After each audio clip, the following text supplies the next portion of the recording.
Okay. Welcome to Porch Play Chats, sponsored by the American Association for Promoting the Child's Right to Play, or more affectionately and shortened title, IPA USA. IPA USA is the USA affiliate of the International Play Association, which is comprised of 23 countries, all dedicated to promoting the child's right to play. As part of the U.S. efforts to promote play, we've introduced these Porch Play Chats. And these Porch Play Chats are conversations with people who are just as passionate about play as we are on a wide range of topics. To learn more about the Porch Play Chats, you can go to our website at ipausa.org.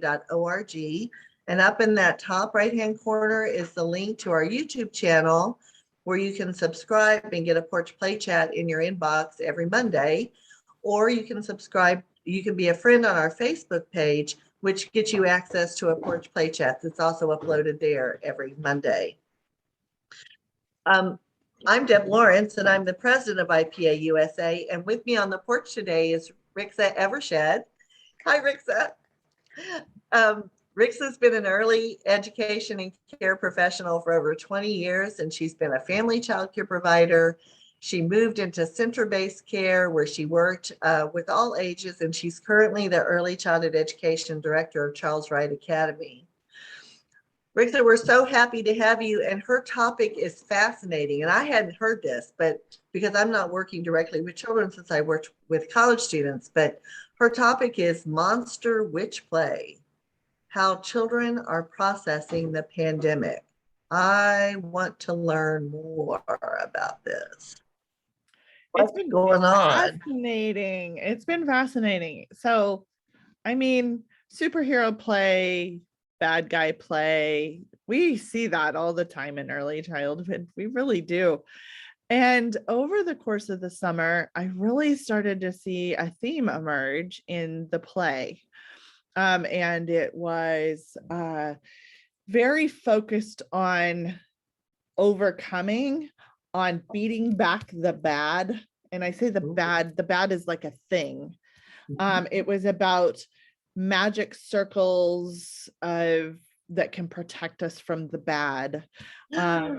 It was about monsters that they would every day they would make new monsters in the art area, and they would take them, and the monsters would spend the day with them, and the monsters were protective figures. And I had seen some people mention it on different groups that I belong to, and I think we're seeing it broadly within the early learning profession as ways children are processing the pandemic and processing this bad thing that has like changed their life significantly. And it's Deb, it's fascinating. Well, I think about, how we talk about play being an outlet as a play therapy, right? Where children are trying to work through what they're experiencing and why it's so important that we allow that play to take place. And so this seems like a perfect example of how children are taking that pandemic experience and are transforming that into some sort of play to try to work through it. And I love that the monsters are protecting them. It's the summer of 2020, I want to say last summer, but that was a year ago. We saw so much, and children are really amazingly observant and intuitive. And the racial reckoning that we experienced over the course of the summer, the ever changing, like every day something different with coronavirus, and children are still processing as it continues to evolve and change, right?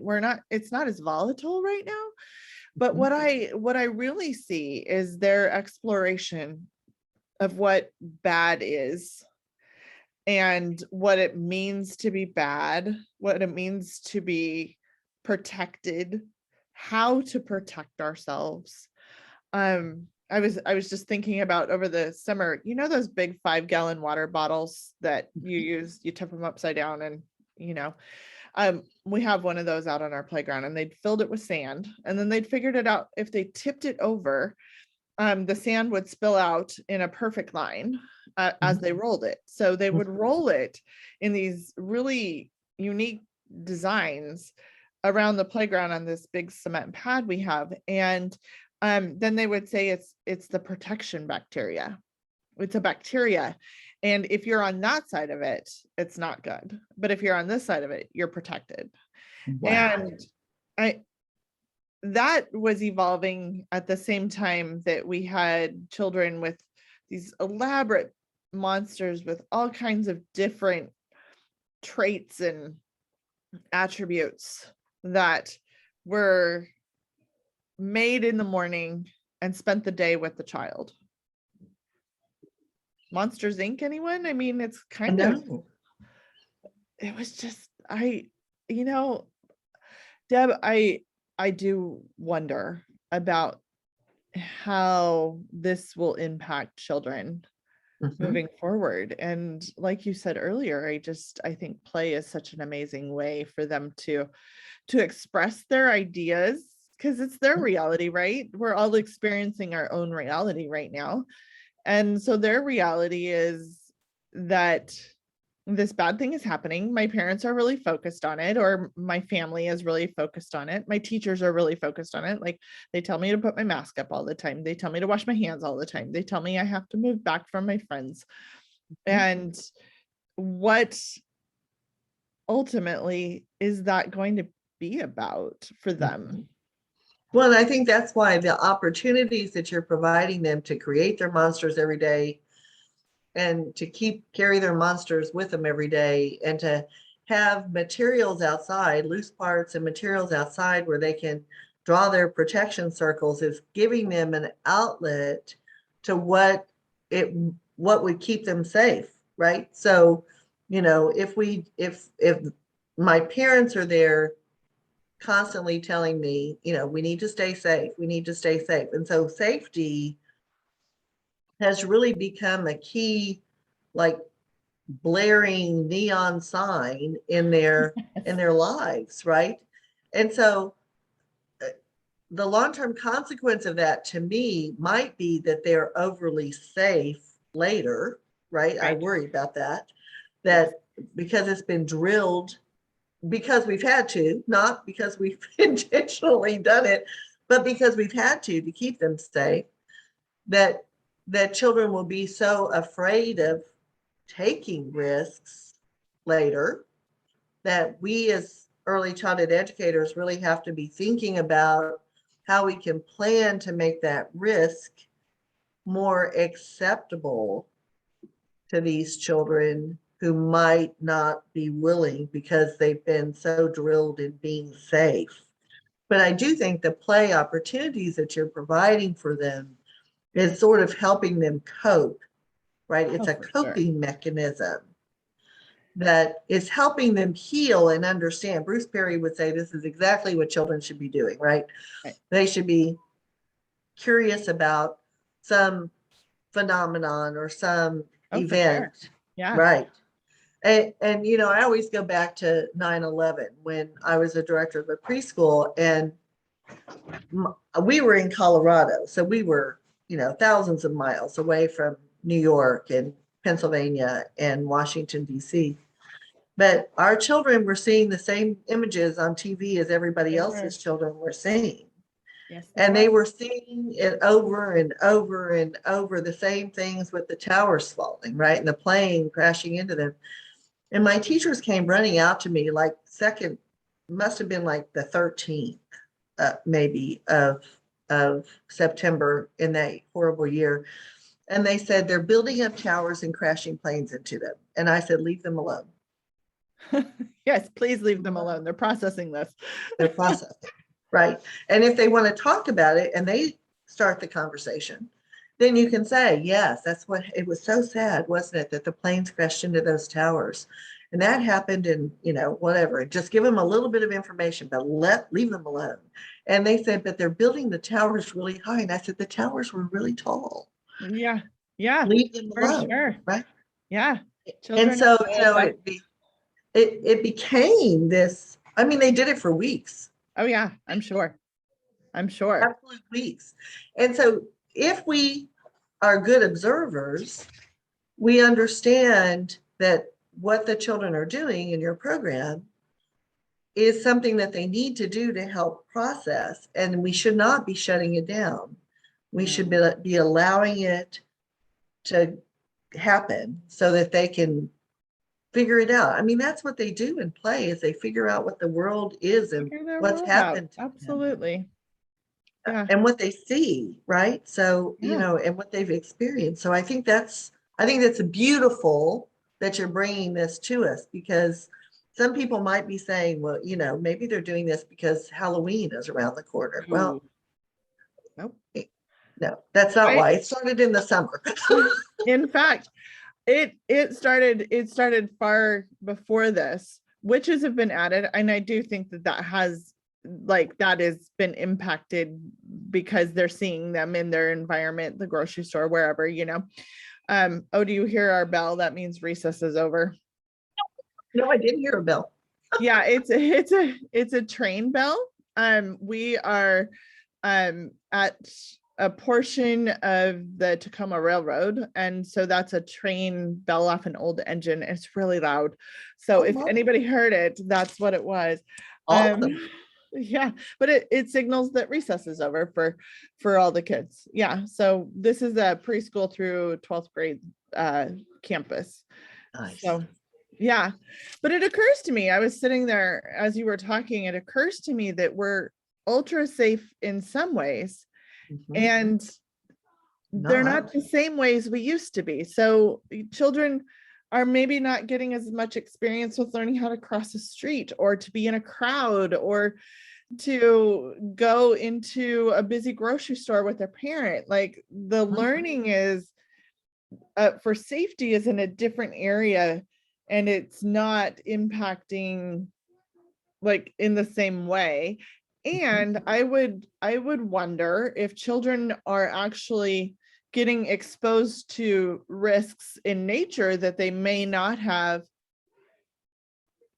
prior to the pandemic, because they would have been involved in group activities of some sort. So I don't know the answer to that, but I'm wondering, because I know that for a lot of programs, they've shifted entirely outside, or they've shifted the majority of their day outside. And so how is that also impacting? Because we know when children are outside, their cortisol levels drop.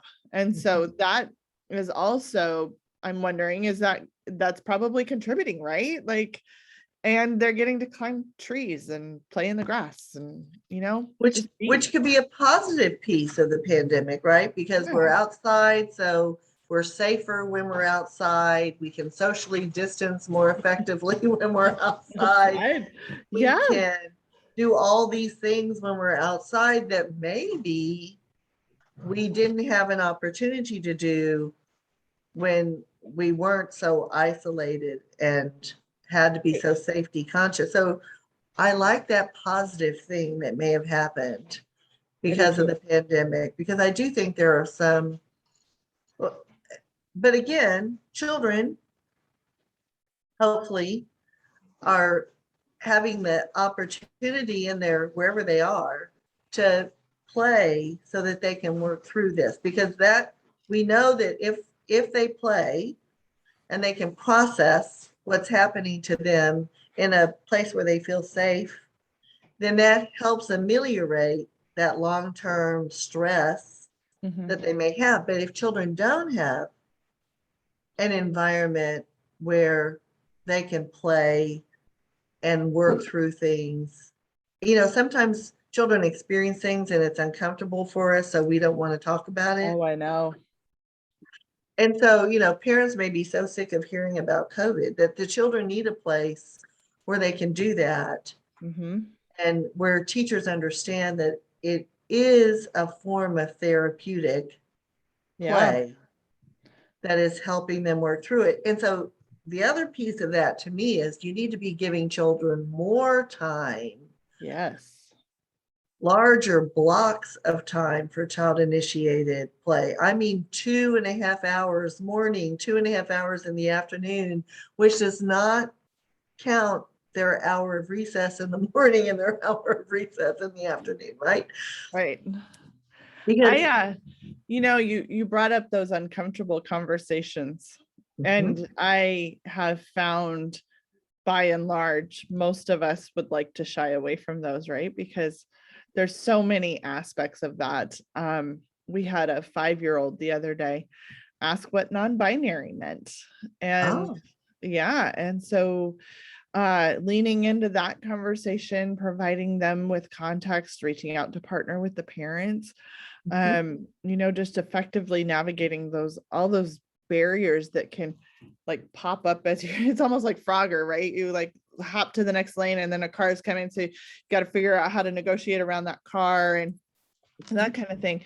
And I have found that we are also negotiating those spaces as educators Mhm. through play with children, for a young Black boy to come in and say, I am a Black boy and I am important. I had that happen the other day, and just the immediate, like, yes, you are, Yes, you are. and making sure that the value is reflected in the environment of like, I see you and I celebrate you. And so all of that is reflected, just having the materials for them to explore, but also the materials that actually reflect their identity is Oh my God, so important. And a huge big piece around every child should feel accepted, loved, and nurtured. right. But sometimes, because of our own internal bias Bias. that is implicit, because of what we were raised, the homes we were raised in, or the communities we were raised in, or the things that we heard other people say, I have to tell you, Rixa, I've been doing this work for 45 years. And I mean, there are times when I go, oh my God, where did that thought that just flew into my head come from? I've been doing this for 45 years and I'm still finding implicit bias Oh yeah. that for some reason or another, just it's like something happens. And these, I mean, awful thoughts fly across my brain. And I'm just taken aback by by what I was even thinking for a 5-second period of time. And I really have to think internally about, whoa, what is that? And so when children come to us, they've certainly heard the non-binary word somewhere, and they're curious about it. And so it's kind of like when your 8-year-old says, "Where did I come from?" Right? You're not going to give them the entire. Yeah. You're going to give them just enough information that is accurate so that they can learn to trust you if they have other questions, right? Oh, But for sure. just enough information. Maybe bring in a children's book on non-binary. Maybe make sure that families are okay with the boys who dress up in the high heels and the formal aware and want to wear jewelry, and the girls have the comfort zone of wearing a suit and a tie and uh, carrying a mail briefcase if that's the props that you have. So, I think that recognizing that children are authentic and honoring that authenticity and getting out of the way with our own implicit bias, I think is kind of important for educators that that they feel safe enough with us and they know that we won't shut them down because it's uncomfortable for us, Yeah. that they're able to have those conversations that they're curious about, because we don't want them to be shameful of their bodies or shameful of Yeah. who they are authentically. We need to celebrate who they are authentically, right? It's interesting. You've met Robin Temple, my friend, Yes, and isn't she delightful? I love her. delightful.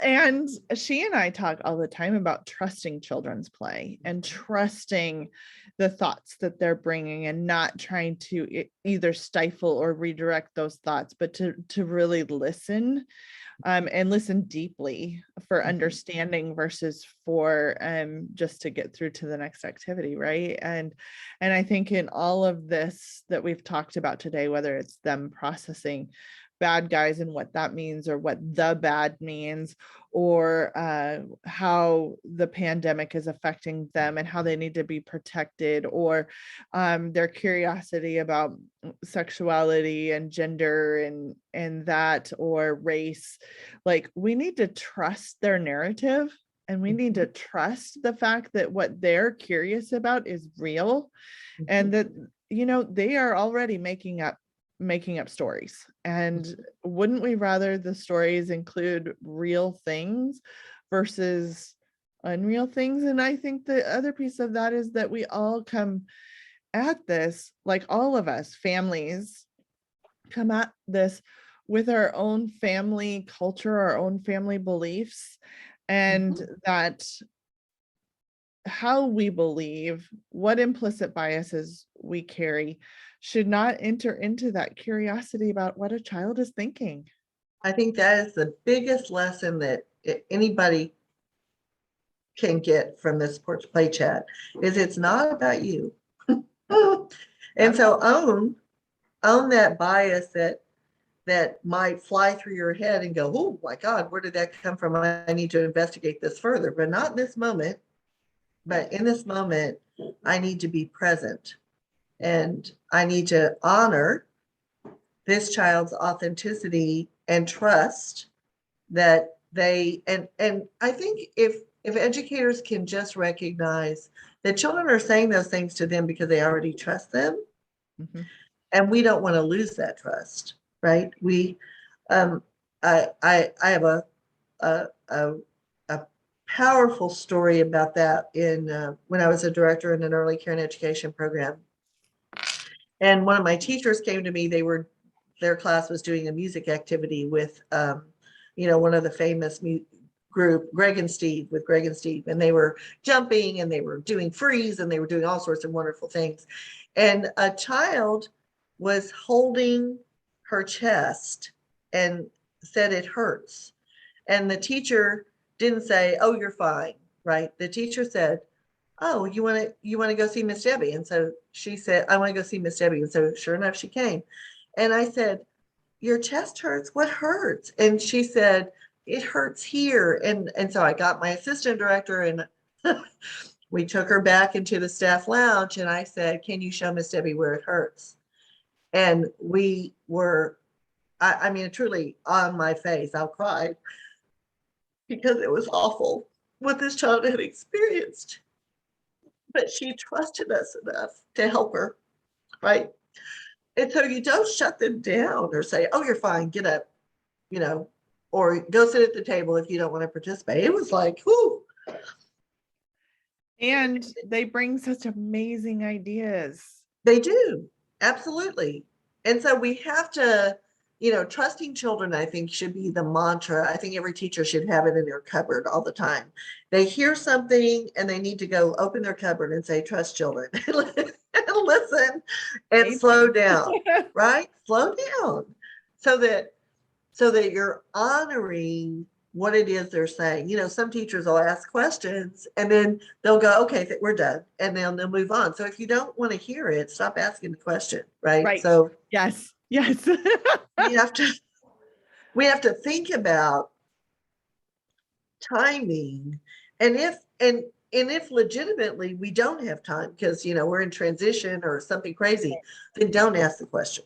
And because then they'll forget that you're not, they'll learn not to trust that you are authentic and you really care, right? It's just like saying good job, well done, nice work, blah blah blah.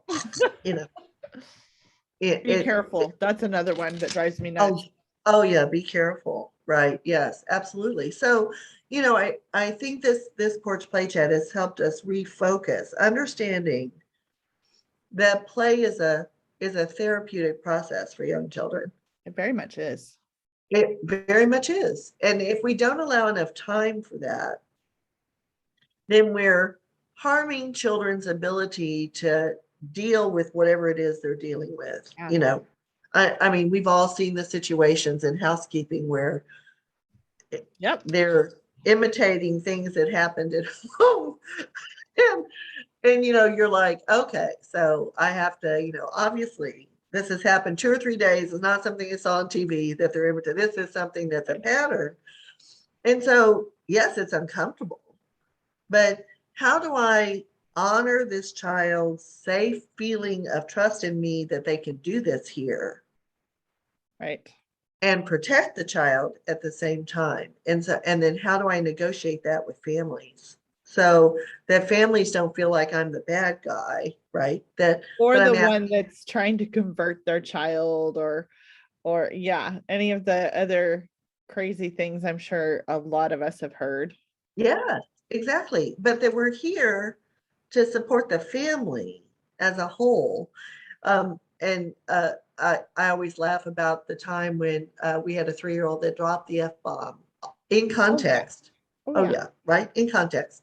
He, he dropped something in the classroom and then out it came. And the teacher's like, her eyes got this big. Fortunately, I was in the classroom. Fortunately, I had just walked into the classroom to check on things and I heard him and I said, oh, you know, here we don't use that word, but can we think of another word that we could use if you drop something, right? And so I said, what about um, fudge it? What about what's another F word that we could use that would help? And so we came up. I can't remember what it was, but we came up with a replacement word. And Perfect. Dad walked in the door, and I didn't know if it was mom or dad. But Dad walked in the door and I said, come talk to me. He went into the office and I said, so today, so and so, Dad got purple. I bet he Absolutely. did. I bet Oh he my did. God. He said, it's me. Please don't tell my wife. Please don't tell my wife. It's me. It's all me. I do it all the time. And I said, okay, so here's what we're doing in the classroom. So if you could do it at home, that Hmm. may help to stop this situation. And he was like, what are you doing? And I said, so we came up with a different word that starts with an F. So we say fudge it. Yeah. And he said, fudge it? I said, yeah, it's a better word. And he said, okay, I'm changing my vocabulary to fudge it. And I said, perfect. All we We're ask. we're good. And, We're and we're good. good. It's not you're a horrible parent. It's not, it's not, you know, piling on to the parent. It's like, here's something that happened today. Oh, I know. I know. Here's what we Yeah. did. So, Yeah. all right, Rick, as always, this has been amazing. So, January, I want to go back to what we said it was going to be in January. Hold on. So, when Rixa comes back, it's going to be risk ID. What's your risk ID? I love that. It's a teaser. It's a teaser for January. So, you'll want to see Right. Rixa's in January. All right. I love you. Have a wonderful day. Bye-bye.